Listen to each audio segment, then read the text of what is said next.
Hello guys, आपका स्वागत है हमारे चैनल रफ पेपर एकेडमी पर। तो आज की इस वीडियो में हम टाइम, स्पीड एंड डिस्टेंस का स्पीड में जो परिवर्तन होता है उससे रिलेटेड क्वेश्चन पढ़ने वाले हैं।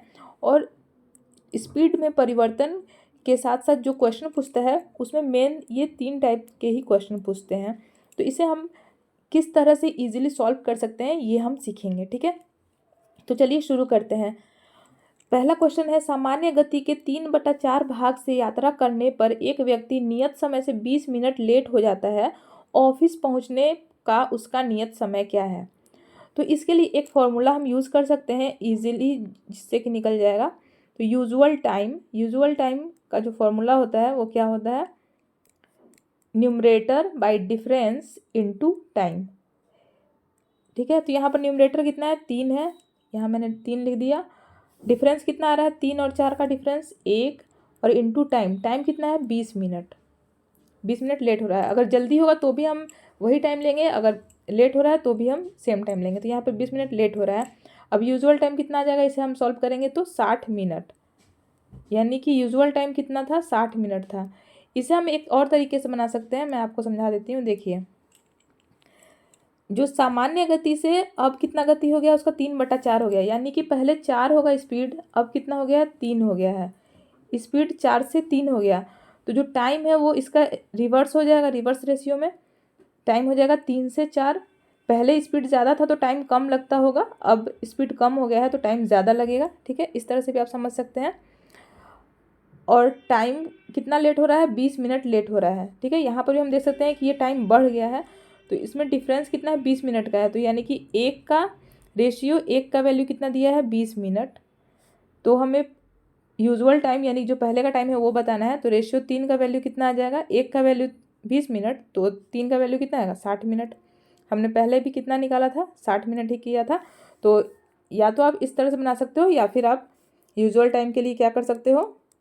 Numerator bye difference into time, ये फॉर्मूला यूज़ कर सकते हो। ठीक है, अब हम नेक्स्ट क्वेश्चन देख लेते हैं। देखिए, नेक्स्ट क्वेश्चन क्या है?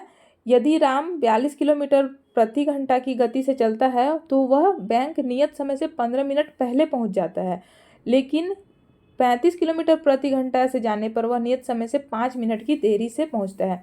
तो राम के घर से बैंक तक की दूरी बताएं। तो इसमें हमें दूरी बताना है। यहाँ पर एक स्पीड 1 दिया हुआ है और स्पीड 2 दिया हुआ है। ठीक है, तो हम बैंक की दूरी जो निकालेंगे कैसे आएगा? Distance is equal to speed 1 into speed 2 divided by difference of speed. Difference of, इतना लिखने की ज़रूरत नहीं, मैं आपको समझा रही हूँ इसलिए लिख रही हूँ, ये तो डायरेक्ट सॉल्व करना होगा हमें। Difference of speed into time. तो यहाँ पर 15 मिनट पहले पहुँच रहा है और यहाँ पर 5 मिनट देरी से पहुँच रहा है, यानी कि टाइम का डिफरेंस कितना आ गया? 20 मिनट का।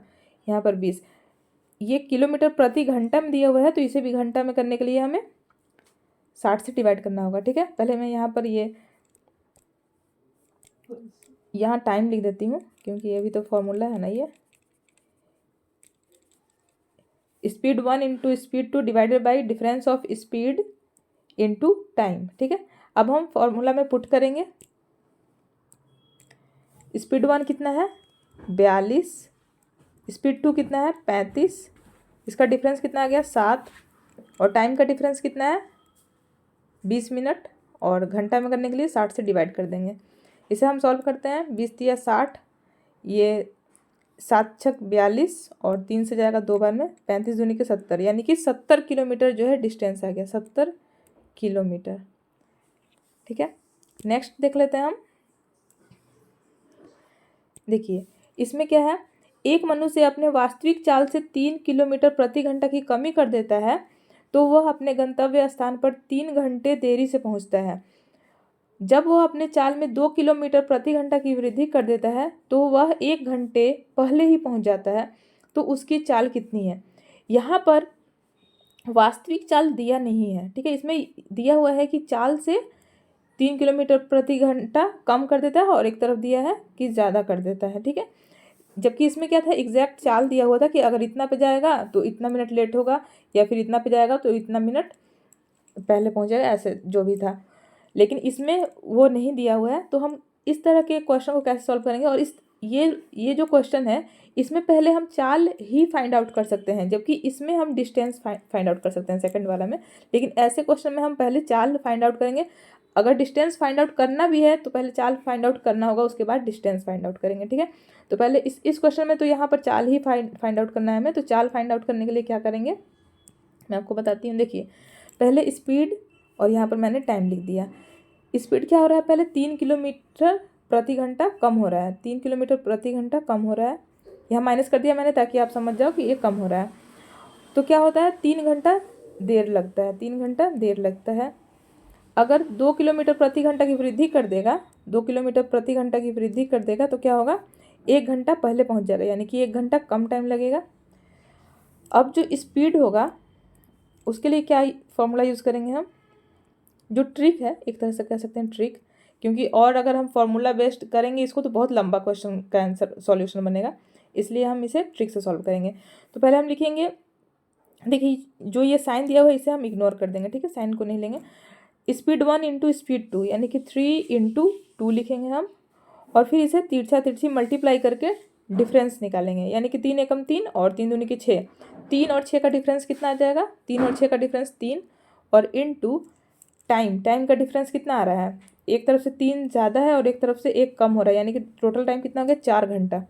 यहाँ पर 4 घंटा में है तो हम मिनट में, तो ये घंटा में करने का ज़रूरत नहीं है, अब 60 से डिवाइड नहीं करेंगे, ऑलरेडी घंटा में दिया हुआ है।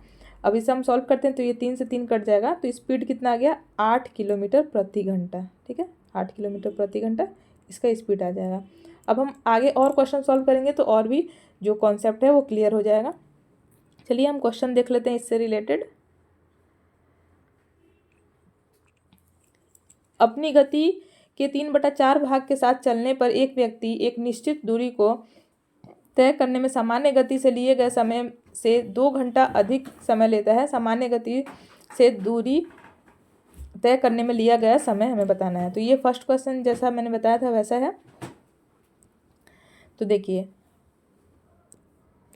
Numerator bye difference into time से हम करेंगे। Numerator bye difference into time कितना है, 2 घंटा अधिक लग रहा है, यानी कि 6 घंटा। ऑप्शन सी इसका करेक्ट आंसर होगा, या फिर मैंने आपको जो सेकंड मेथड बताया था उससे भी बना सकते हैं हम। स्पीड और यहाँ पर टाइम, स्पीड 4 से 3 हो गया तो टाइम कितना हो जाएगा, 3 से 4 हो जाएगा। डिफरेंस कितना दिया है, 2 घंटा का दिया है, यहाँ पर 1 का वैल्यू 2 है, 1 का वैल्यू 2 आ गया तो 3 का कितना आ जाएगा, 3 का 6 आ जाएगा, यानी कि 6 घंटा। इस तरह से भी बना सकते हैं, ठीक है। नेक्स्ट देख लेते हैं हम। यदि एक छात्र अपने घर से 4 किलोमीटर प्रति घंटा की गति से पाठशाला जाता है तो 9 मिनट लेट हो जाता है, परंतु यदि वह 5 किलोमीटर प्रति घंटा से जाए तो 9 मिनट जल्दी पहुंच जाता है। घर से पाठशाला के बीच की दूरी बताएं।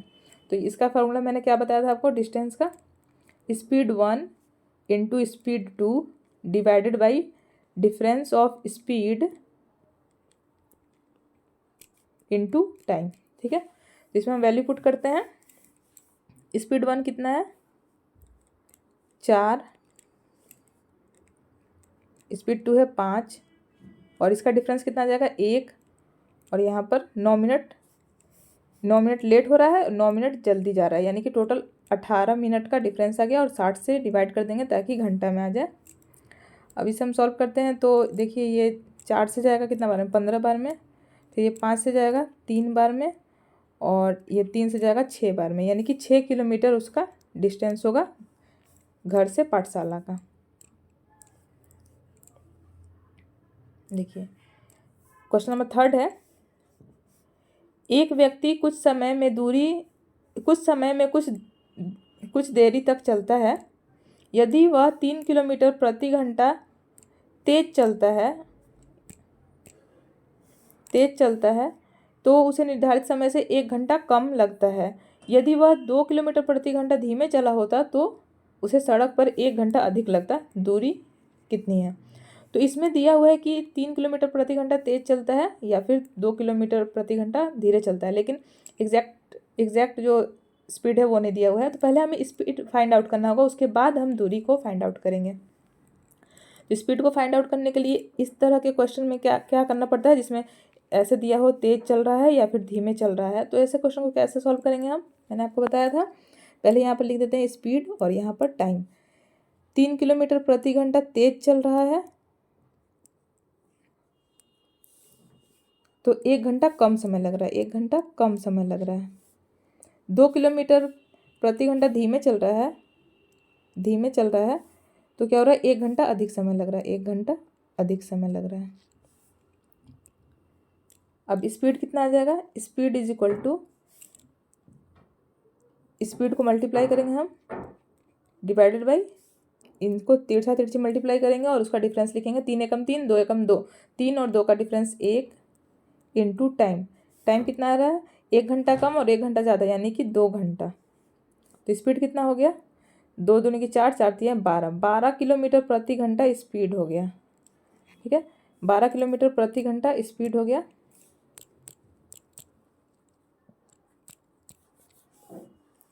अब हमें दूरी बताना है, तो 12 किलोमीटर प्रति घंटा स्पीड है, अगर 3 किलोमीटर प्रति घंटा तेज चलेगा तो 1 घंटा कम समय लगेगा, यानी कि स्पीड कितना हो जाएगा, 15 किलोमीटर हो जाएगा। और सेकंड स्पीड कितना हो जाएगा, 2 किलोमीटर प्रति घंटा धीरे चल रहा है, यानी कि सेकंड स्पीड 10 हो जाएगा, डिवाइडेड बाई इसका डिफरेंस यानी कि 5 और इंटू टाइम।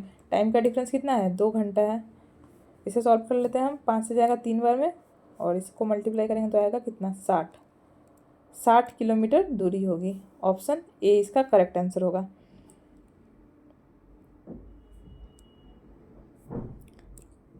अब हम आपको और दिखा देते हैं, ये सब क्वेश्चन जो है आरआरबी एग्ज़ाम में पूछे हुए हैं, तो आप इन्हें सॉल्व करिएगा खुद से और आंसर को कमेंट बॉक्स में बताइएगा। और गाइज अगर आपको वीडियो अच्छी लगी हो, हेल्पफुल लगी, तो आप इसे लाइक ज़रूर करें। आप हमारे चैनल से जुड़े और इसे सब्सक्राइब भी करें। Thank you guys, thanks for watching.